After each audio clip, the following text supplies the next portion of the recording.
Hello and welcome to my channel, Budgeting with Ali, or welcome back if you've already watched some of my other videos. My name's Ali and I focus on my debt-free journey and working to make sure that my finances never get this crazy again. Fingers crossed. This is kind of just, first of all, it's a little bit late. But I wanted to go over my goals for 2019 that I set back in April when I first started this channel, and then also set goals for 2020, financial goals, and then also show you how much money I've been able to save in coin, and that would just be from I think August onward, because I did use the coin that I had saved from April onto August to go towards my brother's tuition to help pay that. But yeah, so let's just dive right in. So as you might be able to tell, my first financial goal was to pay $4,000 of my debt.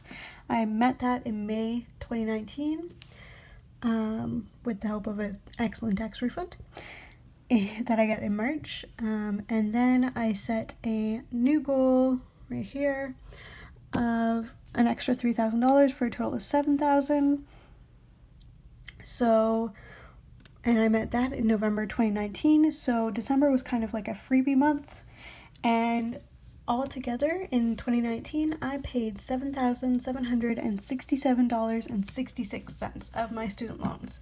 I'm super happy because obviously that means I'm now down $7,767 out of my student loan debt. And I'm almost done with my provincial student loan, which is super exciting because with the minimum payment it would take me 10 years.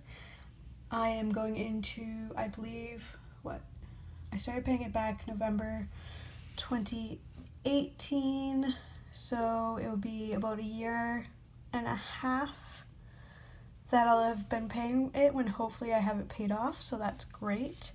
And I just wanted to give you my debt total starting in January 2020. So my provincial loan is $5,580.88, and my federal loan is under that $40,000 mark, just at $39,937.16. So still a lot of work to do, but I'm happy that I've gotten it down by so much.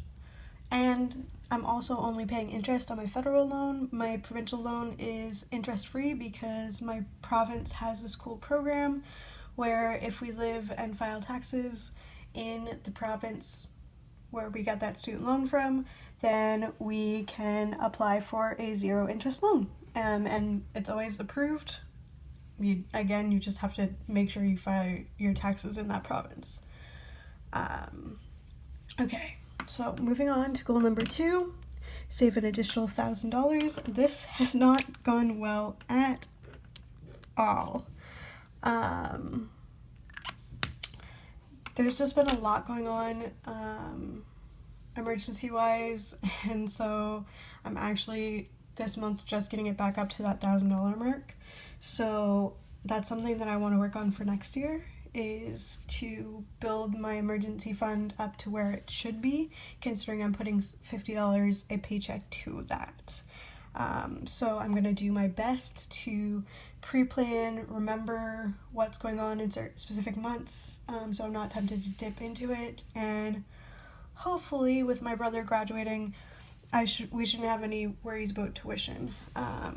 So that's something that I'm going to work on this year, and hopefully this time next year I'll be sharing good news about that one. Pay cash for season tickets. So I have season tickets to the local hockey team. It's just kind of my happy place, and something that I'm not willing to sacrifice for my financial journey.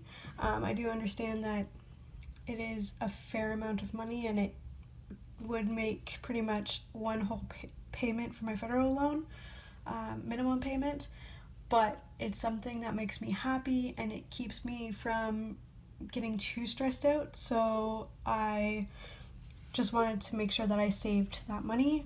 I haven't reached this goal yet, but I am going to, so I'm gonna partially check it off because I haven't touched the money in there.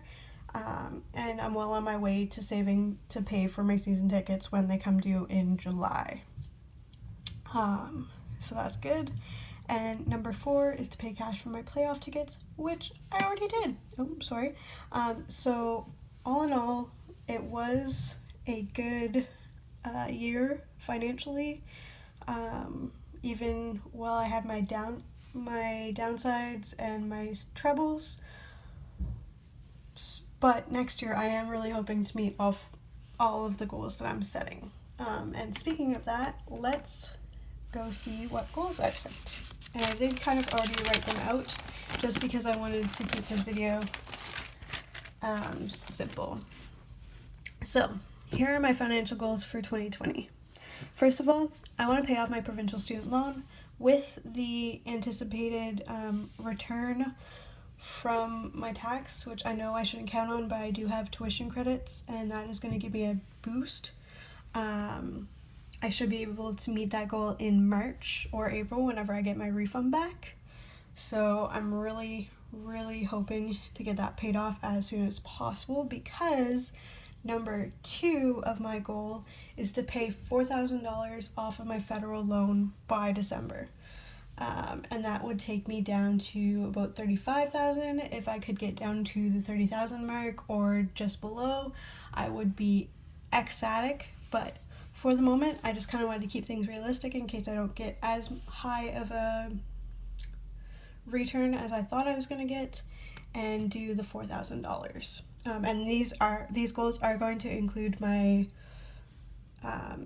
monthly payment, minimum payment. So let's do it. Next up is to pay for my season tickets in cash, which is just kind of a carryover from last year. I'm gonna definitely do that, but I wanted to include it so that I could check it off.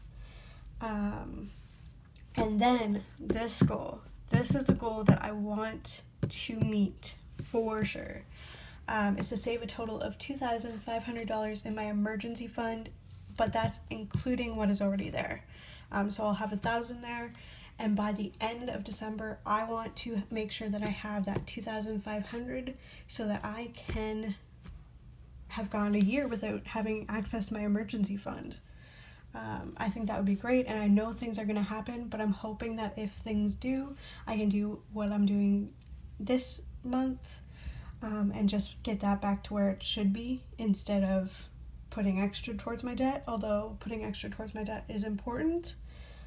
But I want my emergency fund to be there, and I want it to continue growing, which is why I'm doing the $50 every paycheck, even past the $1,000, because hopefully that'll make baby step 3 a little bit shorter, and I can then jump into saving for a house. And then finally, goal number 5 is I want to pay anything that isn't covered by insurance or not fully covered by insurance with cash. I've done really well, and I was really lucky to know that when my wisdom teeth had to come out, I found out about that around tax season time, so I was able to put aside the amount of money I thought I would need that insurance wouldn't cover, because dentists are expensive, for that, and it was great. I didn't have to go into debt. I didn't have to worry about it, but I just kind of want to put that there so that if that situation comes up again and I'm not in a situation where I'm getting a tax refund or it's not at that time of year, then I want to make sure that this is kind of a given, or not a given, but like something that I know that I need to do so that I don't end up in debt, or again diving into my emergency fund and not refilling it, etc., etc. So these are just kind of 5 simple goals for 2020, but they're goals that I think that I can reach and are a little bit of a push. for me to do better this year. And let me know what you think in the comments down below, and what's some goals that you're looking to set, financial or otherwise, for 2020 are. Now, here's the exciting bit, I think. Although the debt was pretty exciting. Coin. So I know I mentioned that I stuffed this in. There we go.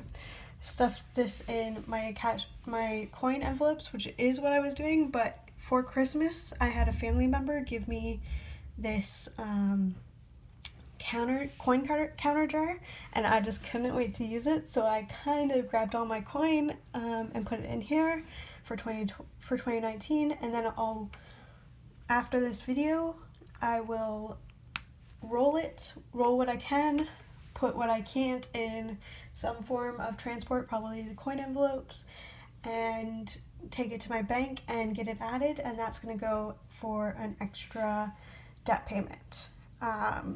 So let's see what I have in here. Okay, sorry, my lighting's kind of off. I have $94.30.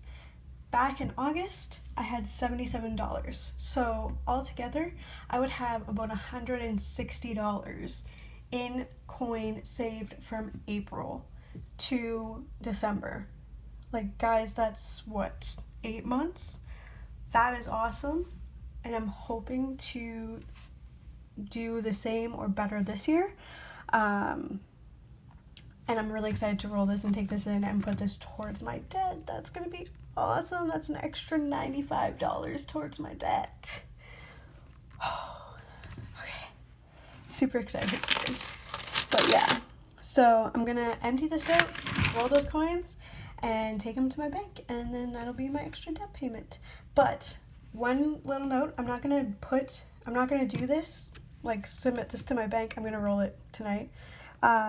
Until February, just because where January is a 3 paycheck month and I only have 12 transactions, my number kind of gets thrown off, so I do end up going over that 12 transactions on my debit card, and therefore paying a little bit extra for my bank fee, which is budgeted, no problem. And if you want to check that out, then I'll just put up in the corner about my bank fee, and also check out my budget with me's. Those are always great to know what's going on in the month. So I'm going to hold off until February to put this in. But in the meantime, any coins that come in from my cash envelopes in January are going to go in this newly empty coin jar. And then I'll continue saving throughout the year. And hopefully next December I will have an even better number for you guys. So, just put that aside. That's all I've got for you for this video. Keep an eye out, and you might see some random videos about me posting about my debt, and hopefully some good news. But as always, please do subscribe and hit that bell icon to be notified anytime I post, and don't forget to like and comment. I really do like hearing from you guys, and getting your thoughts on finances, life in general, etc. So until next time, bye!